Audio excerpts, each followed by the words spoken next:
வணக்கம். Welcome to கதை திரட்டு. இந்த வீடியோவில் நம்ம என்ன கதை கேட்க போகிறோம்னா, நினைவெல்லாம் நீயே கதையின் 2வது பகுதி. நம்ம சேனலை இதுவரைக்கும் சப்ஸ்கிரைப் பண்ணாதவங்க சப்ஸ்கிரைப் பண்ணுங்க.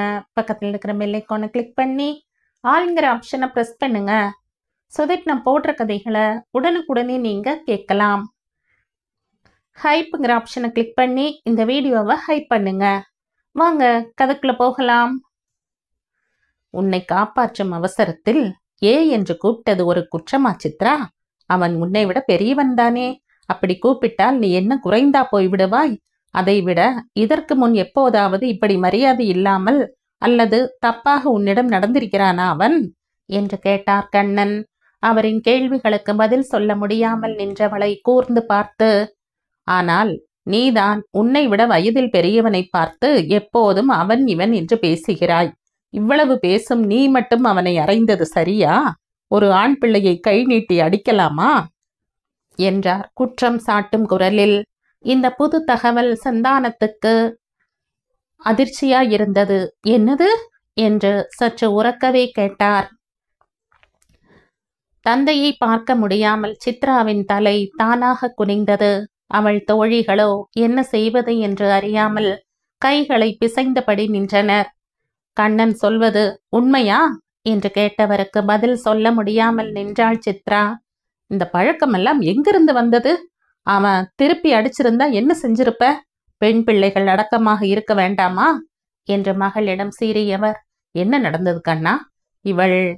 அவன் தன் கையை பிடித்து இழுத்ததாக மட்டும்தான் சொன்னாள் என்றார் கண்ணனிடம். சந்தானத்திடம் நடந்தவைகளை சொன்ன கண்ணன், அவன் விலகு என்று சொல்லியும் இவள் அந்த இடத்திலேயே நின்றாள். அதனால் தான் கையை பிடித்து இழுத்தான். அது பிழையா? அல்லது உங்கள் மகளின் தலையில் பெட்டி விழுந்தாலும் பரவாயில்லை என்று வேடிக்கை பார்த்திருக்க வேண்டுமா என்று கோபமாகவே கேட்டார். சித்ராதான் சின்ன பிள்ளை, அவசரப்பட்டு ஒன்றை செய்து விட்டாள் என்றால் அனுபவம் மிக்க சந்தானமும் அவள் சொன்னதை மட்டுமே நம்பி ரஞ்சனை கடையில் இருந்து வெளியேற்றியது கண்ணனுக்கு மிகுந்த கோபத்தை கொடுத்திருந்தது.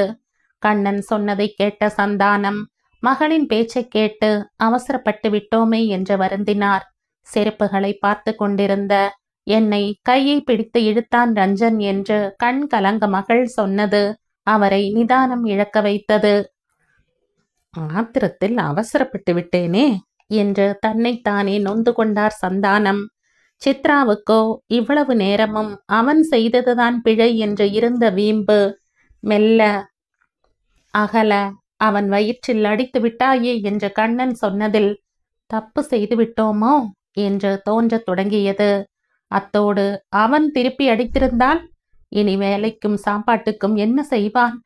அனுபவம் இல்லாதவளின் உள்ளம் கொள்ளையடிப்பானோ, களவு எடுப்பானோ என்று பல பயங்கரங்களை எண்ணி கலங்கியது. அவன் அப்படி நடந்தால் அதற்கு காரணம் அவள் அல்லவா? நினைக்கவே பயமாக இருந்தது அவளுக்கு. தலையில் பெட்டி குத்தி வைத்தியசாலையில் கிடந்து அங்கு போடுகிற ஊசியின் வலி, மாத்திரைகளின் கசப்பை நினைக்கவே அவளுக்கு கசந்து வழிந்தது. இதெல்லாம் நடந்திருக்க அவளின் தாய் லட்சுமி வேறு, பெண் பிள்ளை இப்படி நடக்கலாமா, அப்படி செய்யலாமா என்று அவளை போட்டு படுத்தி எடுத்திருப்பார். இதிலெல்லாம் இருந்து விடுதலை கிடைத்திருக்கிறது. அதற்கு காரணம் அவன். ஆனால் அவளோ கையை நீட்டிவிட்டாள். உள்ளம் குன்ற, சாரி கண்ணாண்ணா என்றாள் மெலிந்து விட்ட குரலில். என்னிடம் சாரி சொல்லி என்னம்மா பிரயோஜனம்? அவன் கடையை விட்டு போய்விட்டானே. அவரின் கை பேசி நம்பர் இருந்தால் தாங்கண்ணா, அழைத்து சாரி கேட்கிறேன் என்றவளை முறைத்தார் சந்தானம். உன் பேச்சை கேட்டு நானும் அவனை திட்டிவிட்டேனே. இனியாவது கொஞ்சம் பொறுப்போடு நடக்க பழகு. நம்மிடம் வேலை செய்பவர்களை நாம் மதிக்க வேண்டும். அவர்களால் தான் நாம் இந்த நிலைமையில் இருக்கிறோம். அதை என்றைக்கும் மறக்கக்கூடாது என்றார் கண்டிப்புடன். தந்தையின் கண்டிப்பில் கண்கள் கலங்க தலையை குனிந்து கொண்டாள் சித்ரா. அதை பார்த்துவிட்டு, சரி விடு, நானே அழைத்து அவனிடம் மன்னிப்பு கேட்கிறேன். நீங்கள் உங்களுக்கு பிடித்த செருப்புகளை எடுத்து விட்டீர்களா என்று அவர்கள் எல்லோரிடமும் பொதுவாக கேட்டு பேச்சை மாற்றினார். அப்போதும் முகம் தெளியாமல் சாரிப்பா என்றாள் சித்ரா. தோழிகளோ என்ன சொல்வது என்று தெரியாது அமைதியாகவே நின்றனர். மகளின் தலையை தடவி, அதான் விடு என்று சொல்லிவிட்டேனே, இனி இப்படி நடக்காமல் பார்த்துக்கொள் என்று அவளை சமாதானப்படுத்தினார். போங்கள், போய் உங்களுக்கு விருப்பமான செருப்புகளை எடுங்கள் என்று அவர்களை அனுப்பிவிட்டு கைபேசியை எடுத்து ரஞ்சனுக்கு தொடர்பு கொண்டார். அந்த பக்கம் மணி ஒலித்த போதும் அவன் எடுக்கவில்லை. இன்னும் கோபமாக இருக்கிறான் போல, எடுக்கிறான் இல்லை என்றார் கண்ணனை பார்த்து. நான் அழைத்து பார்க்கிறேன் என்ற கண்ணன் கைபேசியை காதுக்கு கொடுத்த வண்ணம் அந்த இடத்தை விட்டு அகன்றார். அவன் பேசினால் அவனை நான் இங்கே வர சொன்னதாக சொல்லிவிடு கண்ணா என்றார் சந்தானம். மோட்டார் வண்டியில் சென்று கொண்டிருந்த ரஞ்சனின் மனம் குமரிக் கொண்டிருந்தது. அப்படி என்ன பிழை செய்தான் என்று தகப்பனும் மகளுமாக சேர்ந்து அவனை தண்டித்தார்கள். இதற்கு காரணம் என்ன? அவர்களிடம் இருக்கும் பணபலமா? எதற்கும் அவன் அவர்களுக்கு தேவை இல்லை என்கிற திமிரா? நம்மிடம் வேலை செய்பவன் தானே என்கிற இளக்காரமா? அல்லது எல்லாமா? அவனை துச்சமாக நினைத்து நொடியில் தூக்கி எறிய வைத்தது எது? அப்படி அவர்கள் தூக்கி எறிந்தும் அவன் வாய் மூடி நின்றதற்கு காரணம் என்ன? அவனிடம் பணம் இல்லை, வசதி இல்லை என்பதுதானே. நாம் என்ன செய்தாலும் அவனால் நம்மை ஒன்றும் செய்ய முடியாது என்கிற அவர்களின் திமிர்தானே என்று நினைத்தவனின் மனம் எரிமலையாய் கொதித்து கொண்டிருந்தது. அவளை அறையாமல் வந்து விட்டோமே என்றிருந்தது. அதுதான் வேலையை விட்டு தூக்கி விட்டார்களே, இனி எதற்காக கோபத்தை அடக்க வேண்டும்? எதற்கு பொறுமை காக்க வேண்டும்? திரும்பி போய் அவளை அறைந்து விட்டு வந்தால் என்ன என்று கூட தோன்றியது. ஆனால் அதற்காக கூட அந்த கடையை மிதிக்க அவனுக்கு பிடிக்கவில்லை. பார்க்கலாம், என்றாவது ஒரு நாள் என்னிடம் வசமாக மாட்டுவாள்தானே, அப்போது ஒரு அறை என்ன, பல அறையே கொடுக்கிறேன் என்று கருவியது மனம். மனதில் இருந்த கொதிப்போடு வீட்டுக்கு செல்ல பிடிக்கவில்லை அவனுக்கு. அங்கே அவனை கண்டதும் அம்மாவின் முகத்தில் உண்டாகும் கேள்வி, குழப்பம், கலக்கம், வேலை போய்விட்டது என்று சொன்னதும் அவரிடம் உண்டாகும் கவலை, இதையெல்லாம் பார்க்கும் நிலையில் இப்போது அவன் இல்லை. அதோடு அவரிடம் என்னவென்று சொல்வது, எதை சொல்வது? எனவே தன்னுடைய நண்பர்கள் வேலை செய்யும் ஒர்க் ஷாப்புக்கு வண்டியை விட்டான். அப்போதுதான் சந்தானத்திடமிருந்து அழைப்பு வந்தது. அதை பார்த்தவன் பொங்கிய கோபத்தோடு எடுக்காமல் விட்டுவிட்டான். கண்ணன் அழைத்த போதும் எடுக்கவில்லை. என்ன, அவனுக்கு ஆறுதல் சொல்ல அழைத்திருப்பார். அதையெல்லாம் கேட்கும் மனநிலையில் அவன் இல்லை.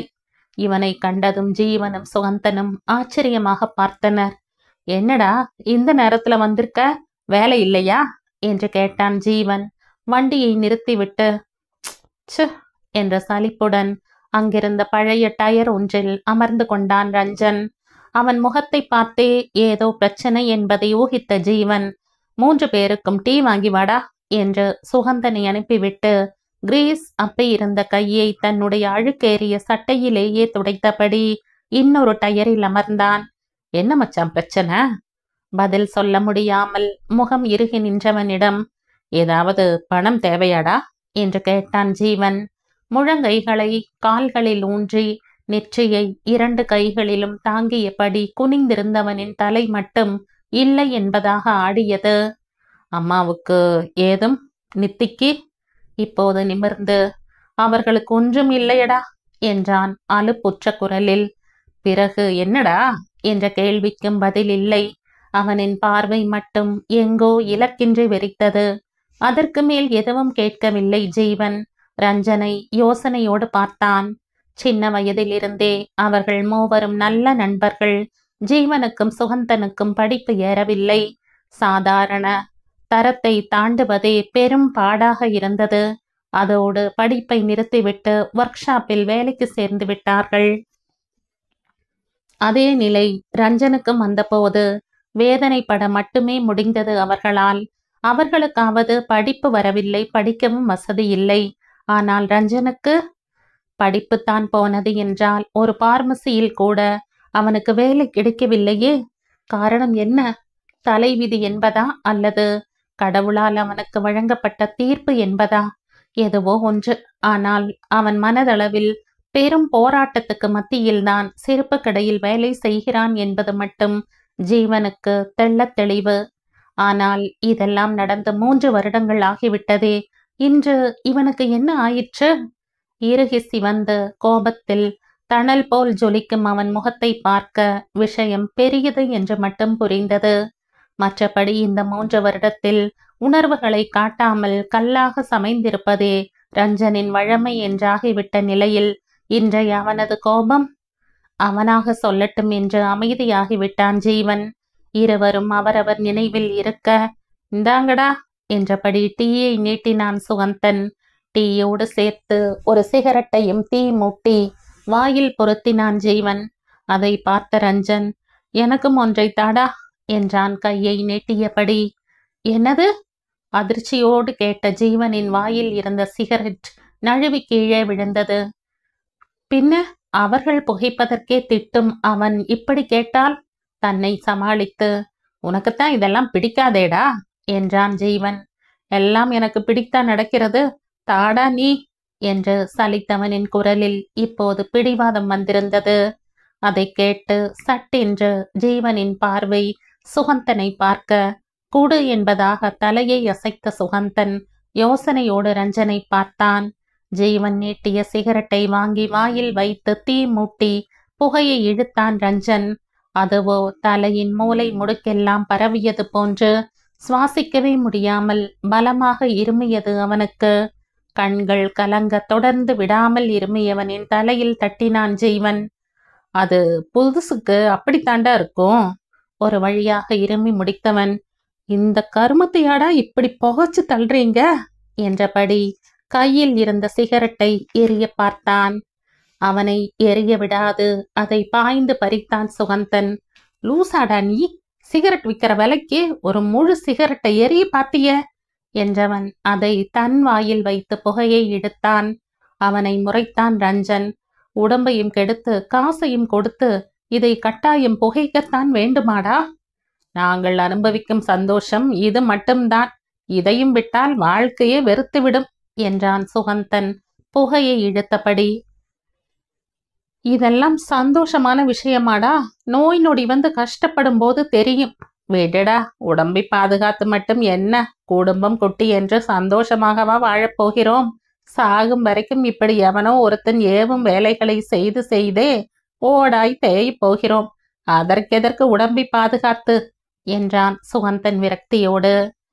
இவனுக்கு என்ன ஆயிற்று என்று கேள்வியாக அவனை பார்த்தான் ரஞ்சன்.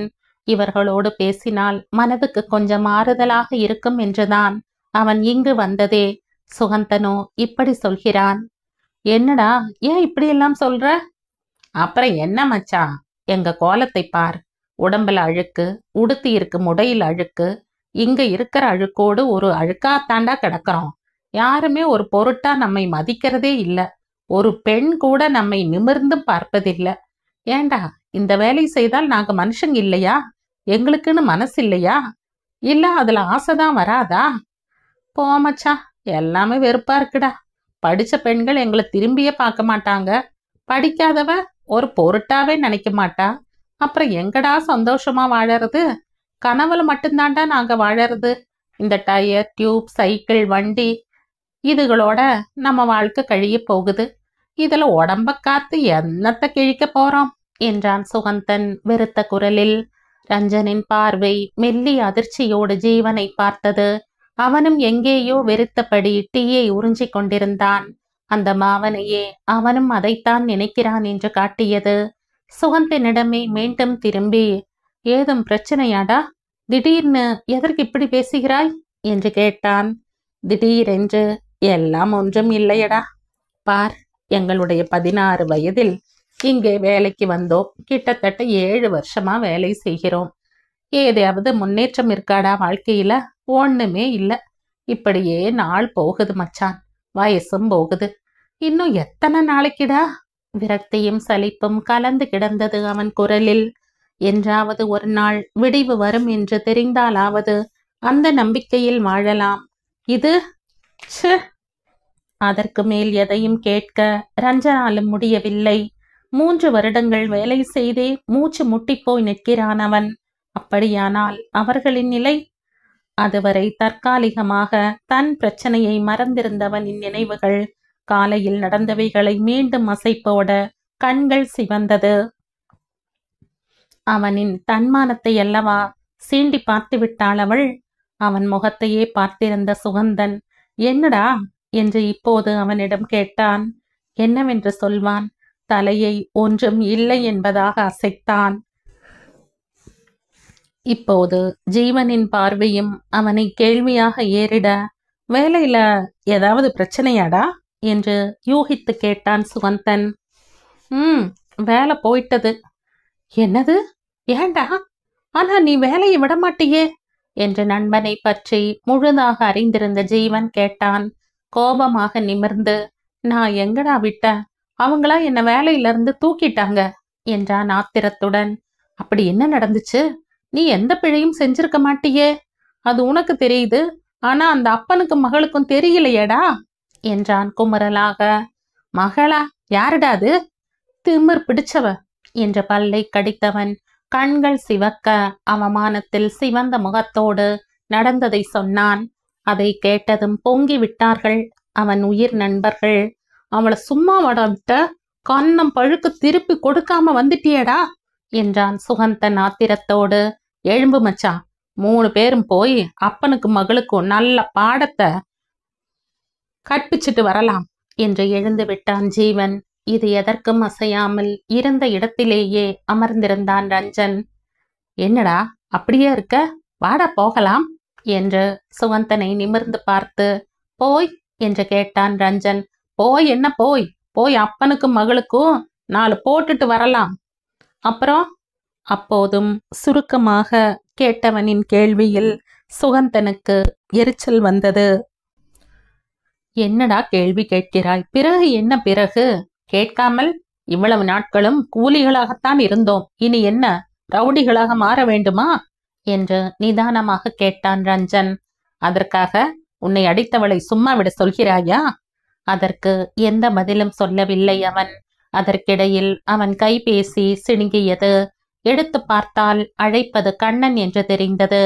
அழைப்பை ஏற்காமலேயே சட்டை பைக்குள் கைபேசியை மீண்டும் போட்டான். யாரா என்றான் ஜீவன். கண்ணன் அண்ணா. என்னவாம்?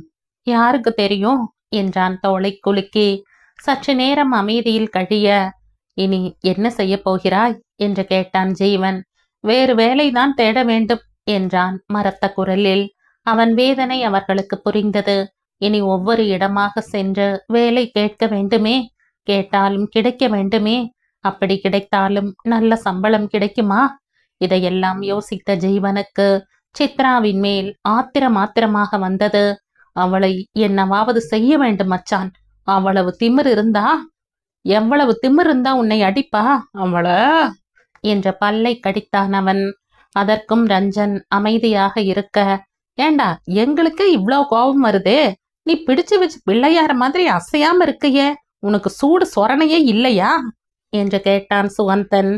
ஒரு சின்ன சிரிப்பை விரக்தியோடு சிந்தியவன், அவளை எப்போது வேண்டுமானாலும் என்னவும் செய்யலாம், ஆனால் எனக்கு இப்போது உடனடியாக வேலை வேண்டுமேடா என்றவனின் கைபேசி மீண்டும் அடித்தது. எடுத்து பார்த்துவிட்டு மீண்டும் சட்டை பைக்குள் போட்டவனிடம், கண்ணன் அண்ணாவா என்று கேட்டான் ஜீவன். என்னவென்று கேளேண்டா. என்ன கேட்பது, ஏதாவது ஆறுதல் சொல்வார் என்றான் சலிப்புடன். நீயாக ஒன்றை முடிவு செய்யாமல் என்ன சொல்கிறார் என்று கேள் என்றான் சுகந்தன். திரும்பவும் விடாமல் கைபேசி அடிக்க நண்பர்களின் பேச்சை ஏற்று அதை ஆன் செய்து காதுக்கு கொடுத்தான் ரஞ்சன். ஏண்டா, ஒரு மனுஷன் கூப்பிட்டா ஏன்னு கேட்க மாட்டியா? அவ்வளவு பெரிய மனுஷனா நீ என்று அவ்வளவு நேரமும் அவர் அழைக்க அழைக்க அவன் எடுக்காமல் இருந்த கோபத்தில் பொரிந்தார் கண்ணன். சாரினா. சரி விடு, இங்க கடைக்கு வர்றையா என்றவரின் கேள்வியில் அவன் உடல் இறுகியது. மீண்டும் அவன் அந்த கடை வாசல் படியை மிதிப்பதா? அவனுக்கு ரோஷம், மானம், மரியாதை எதுவுமே இல்லை என்று நினைத்து விட்டாரா என்று எண்ணியவன் சூடாக பதில் சொல்லும் முன்னே முந்திக் கொண்டார் கண்ணன். சந்தானம் அண்ணாவுக்கு நடந்தது எல்லாம் சொல்லிவிட்டேன் ரஞ்சன். அவர் மன்னிப்பு கேட்டார். சித்ராவும் உன்னிடம் மன்னிப்பு கேட்கிறேன் என்றாள். சந்தானம் அண்ணாதான் உன்னை வர சொன்னார். அவருக்கு உண்மை தெரிந்தால் என்ன, அவர்கள் மன்னிப்பு கேட்டால் என்ன? நடந்தது இல்லை என்றாகி விடுமா? அவன் பட்ட அவமானம் மறைந்து விடுமா? அல்லது எல்லோர் முன்னிலையிலும் கூனி குறுகி நின்றானே, அது இல்லை என்றாகி விடுமா? இனி நான் அங்கு வரமாட்டேன் என்றான் ரஞ்சன் உறுதியான குரலில். அப்படி சொல்லாதே ரஞ்சன், சின்ன பிள்ளைதானே அவள், தெரியாமல் செய்துவிட்டாள். அதுதான் மன்னிப்பு கேட்கிறாளே, அவளுக்காக மட்டும் சொல்லவில்லை, உன் வீட்டு நிலைமையையும் யோசித்துப் பார். உனக்காகவும் தான் நான் இதை சொல்கிறேன் என்றவருக்கு பதில் சொல்லாமல் இருந்தே தன்னுடைய மறுப்பை தெரிவித்தான் ரஞ்சன்.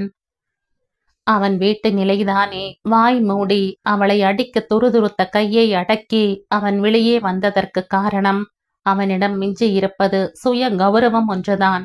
அதையும் இழக்க முடியுமா? அவருக்கும் அது புரிந்தது.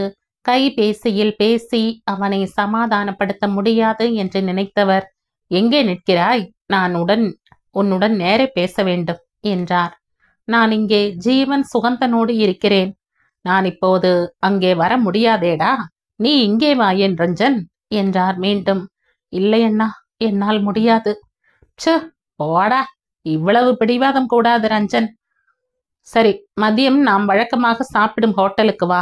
இல்லை என்று சொல்லாதே, நீ வருகிறாய், நான் பார்த்து கொண்டிருப்பேன்.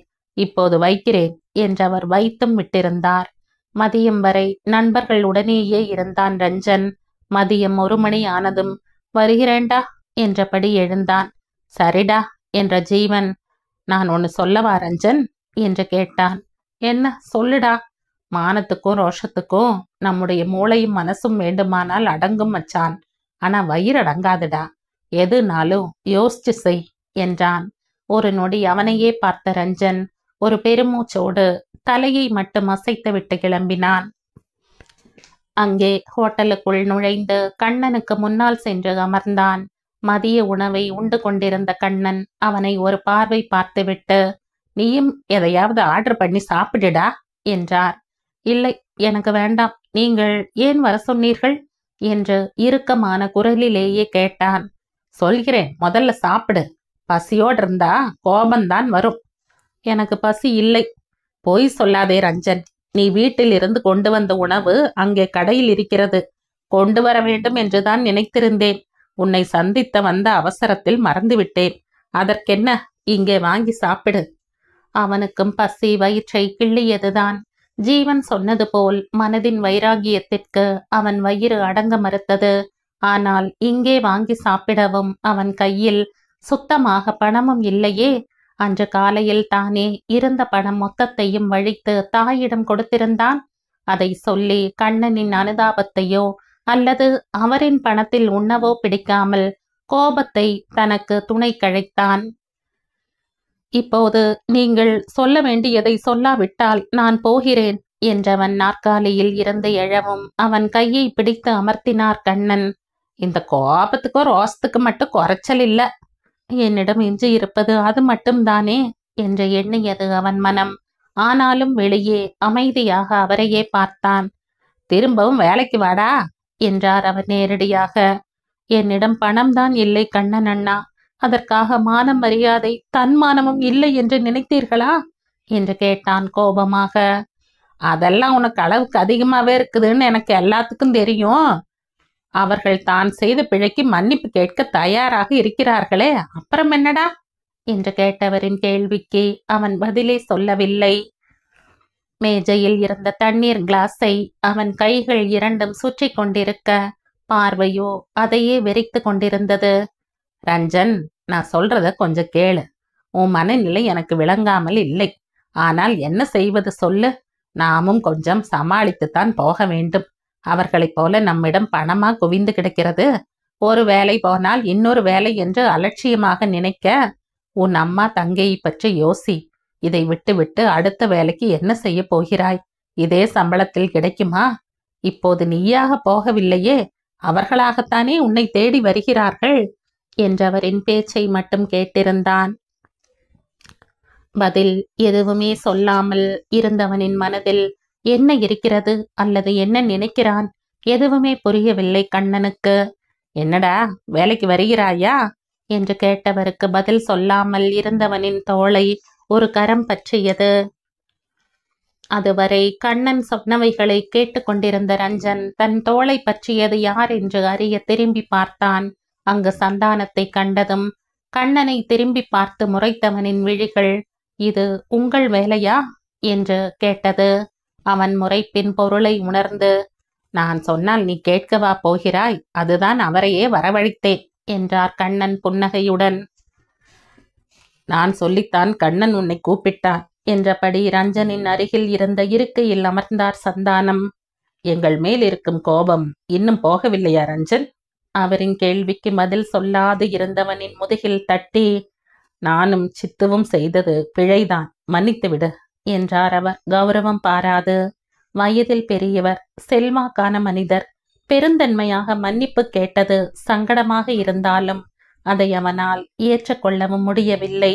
அதே போல அவரிடம் தன் கோபத்தையும் காட்ட முடியவில்லை. அங்கிள், அது என்று தடுமாறினான், சொல்வதறியாது. மீண்டும் அவன் தோளில் கையை வைத்து, உன் நிலை புரிகிறதப்பா. ஆனால் ரஞ்சன், எப்படி உனக்கு சொல்வது என்று அவனிடமே கேட்டவர் தொடர்ந்தார். சித்து கண்கள் கலங்க, ஒருவன் என் கையை பிடித்து இழுத்தான் என்று சொன்னதும் பெண் பிள்ளையை பெற்ற அப்பாவாக கொஞ்சம் அவசரப்பட்டு விட்டேன். அது எவ்வளவு பெரிய தவறு என்று இப்போது புரிகிறது.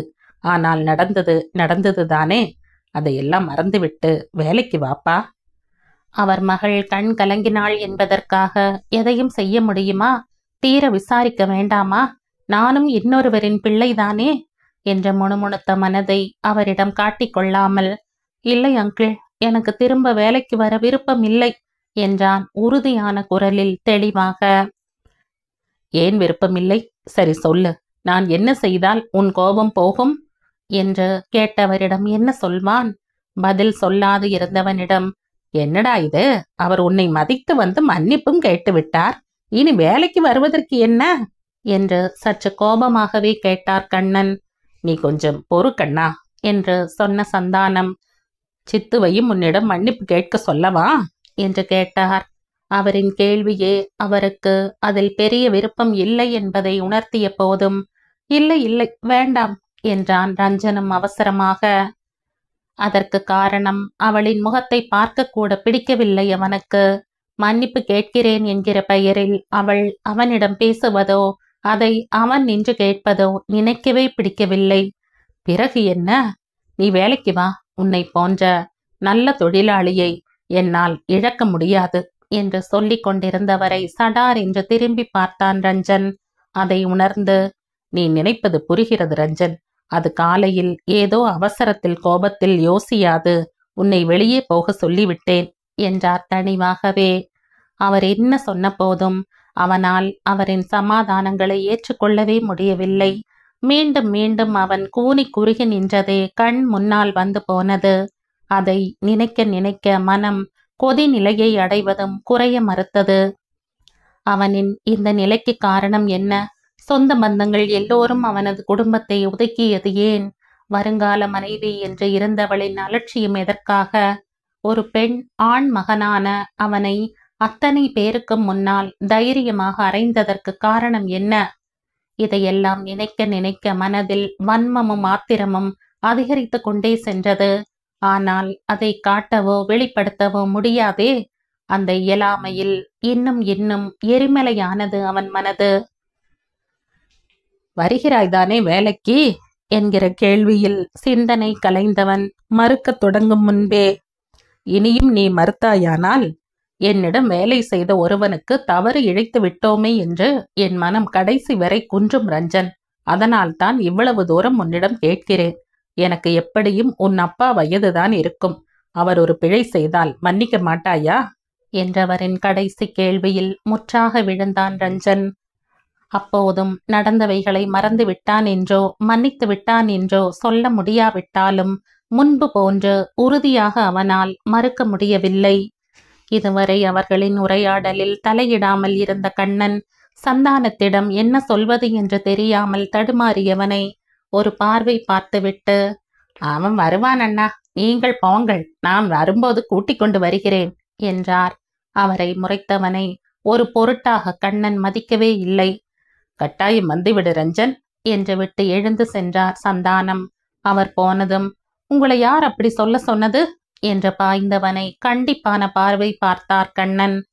கோபம் இருக்க வேண்டியதுதான், அதற்காக இவ்வளவு கூடாது. அவர் இதைவிட இன்னும் என்ன செய்ய வேண்டும் என்று எதிர்பார்க்கிறாய் நீ? மீண்டும் அதே கேள்வி. அவனுக்கு இன்னும் பதில் தெரியாத கேள்வி. அமைதியாகி விட்டவனை ஒரு பார்வை பார்த்துவிட்டு எழுந்து கை கழுவ சென்றார் கண்ணன். அங்கிருந்த பேப்பரினால் கழுவிய கையையும் வாயையும் துடைத்தபடி வந்தவர், வாடா என்றார் அவனிடம். தன் இயலாமையை நொந்தபடி நாற்காலியில் இருந்து எழுந்தவனுக்கு வாழ்க்கையே கசந்து வழிந்தது. அவனை நினைக்க அவனுக்கே வெறுப்பாக இருந்தது. உண்ட உணவுக்கு பணத்தை செலுத்திவிட்டு வந்த கண்ணனையும் ஏற்றிக்கொண்டு சென்றவன் வண்டியை கடை வாசலில் நிறுத்தினான். அவர் இறங்கிய பிறகும் அவனால் இறங்க முடியவில்லை. முதலில் அந்த கடையின் வாசலை மிதிக்கையில் எப்படி உணர்ந்தானோ அதைவிட மோசமாக, அவமானமாக, முதுகெலும்பு அற்றவனாக, கையால் ஆகாதவனாக அவனுக்கு அவனே தெரிந்தான். அவன் நிலையை உணர்ந்த கண்ணன் அவன் முதுகில் தட்டி, இறங்கு ரஞ்சன் என்றார். ஒரு பெருமூச்சை வெளியேற்றிவிட்டு இறங்கியவன் வண்டியை நிறுத்திவிட்டு விறு விறு என்று கடைக்குள் சென்றான். இந்த கதையின் தொடர்ச்சியை அடுத்த பதிவில் கேட்கலாம். நன்றி.